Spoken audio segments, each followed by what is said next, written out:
Day 20 of the New Testament by Pentecost Reading Challenge. Today we read John 7 through 12, and when you finish today's reading, you are halfway through our list. Congratulations! This video is a departure from our normal format. Today I want to briefly summarize some of the major factions of Judaism of the first century.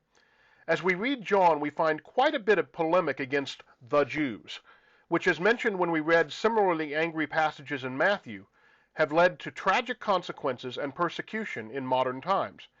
It has become routine for mainline pastors to say that this should be taken about the Jewish authorities and contextualized, yet I'd like us to go still a bit deeper than that. As I've mentioned, there were numerous different factions in the first century, of which those of us who became Christian were initially among the smallest group. I think having some insight into the other first century Jewish factions enhances our understanding of New Testament text. Pharisees were active in synagogues and focused on an observance of purity rituals such as tithing and food restrictions, drawn from the law or Torah, and also later oral traditions. Pharisees believed in a resurrection of the dead. Paul emerged from this tradition, where leaders were often called Rabbi or teacher. So while they are the most frequent opponents of Jesus in the New Testament, that is likely because many of them considered him to be one of them, just disagreeing on some specifics. Sometimes our loudest fights are with those we are closest to. Most streams of modern Judaism emerged from this Pharisaic movement. Sadducees also followed the law as recorded in Torah, but they rejected newer oral traditions. Drawn mostly from the wealthy classes, they were political rivals of the Pharisees and Herodians, closely associated with the temple, and likely holding the most seats in the Sanhedrin, or Jewish ruling council, in Jerusalem. Another key difference with the Pharisees, and the group that would later become known as Christians, is that the Sadducees did not believe in a general resurrection. The destruction of the temple in 70 AD largely ended the influence of this group. Levites and priests. The men of this tribe were the priests in the Old Testament, associated with the temple at Jerusalem.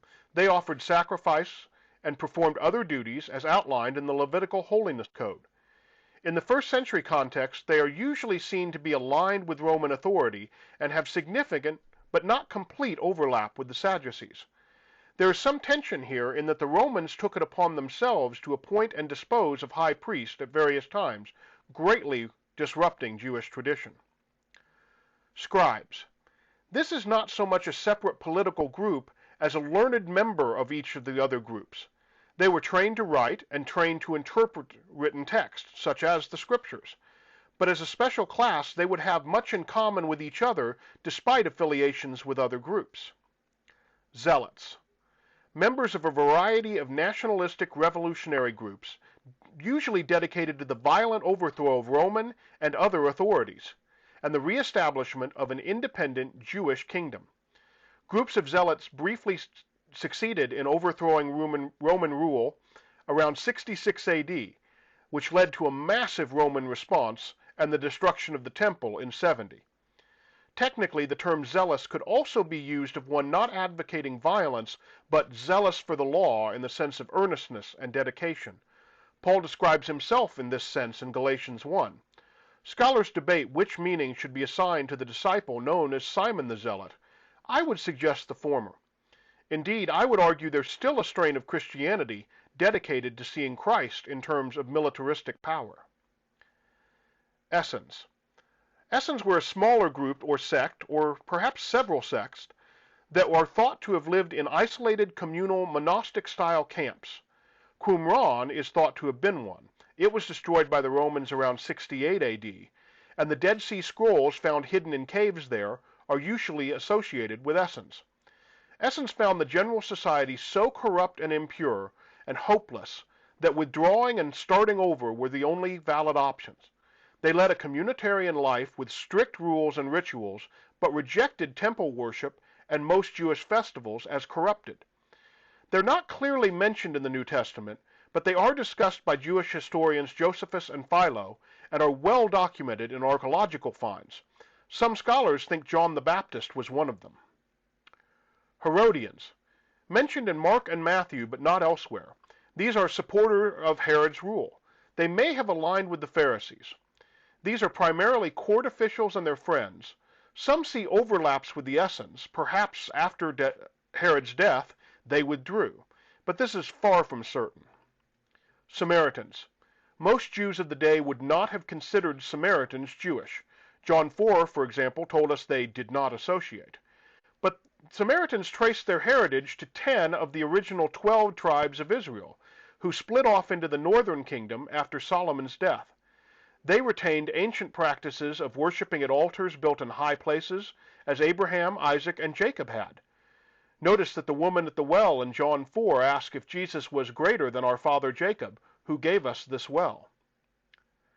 God-fearers. Fear means awe or honoring.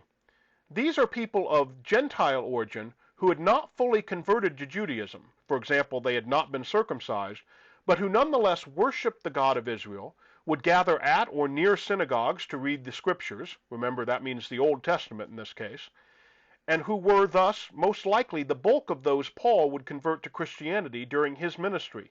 Lydia in Acts 16 is a likely example of a God-fearer.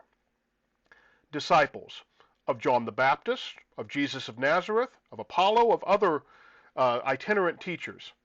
These groups made nearly everyone else nervous, as they were something new and different. Obviously, we who call ourselves Christian have descended from an early group of Jesus of Nazareth's disciples, who came to understand and proclaim him as the Messiah.